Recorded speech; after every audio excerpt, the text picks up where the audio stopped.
کی طرف کہ کیا آیا مرید ہی مرشد کو منتخب کرتا ہے یا مرشد فیصلہ کرتا ہے کہ وہ کسے اپنا مرید بنائے گا؟ تو در حقیقت یہ سوال جو ہے وہ بے بنیاد ہے۔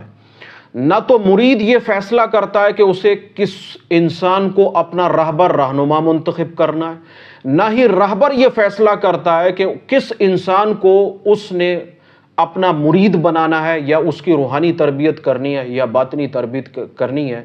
در حقیقت یہ سوال بے بنیاد ہے۔ اللہ تبارک و تعالیٰ نے جب اس روح کو دنیا میں بھیجا تو اس کے بھیجنے کے ساتھ ہی اس کے تمام تر اسباب کو پیدا فرما دیا۔ مثلا اگر ایک انسان کی روح کے اندر تصوف کی طرف کھچاؤ موجود ہے تو یقیناً ایک ایسی روح بھی اللہ نے پیدا کی ہوگی کہ جس روح کے اندر اس تصوف کو تقسیم کرنے کی جستجو بھی موجود ہوگی۔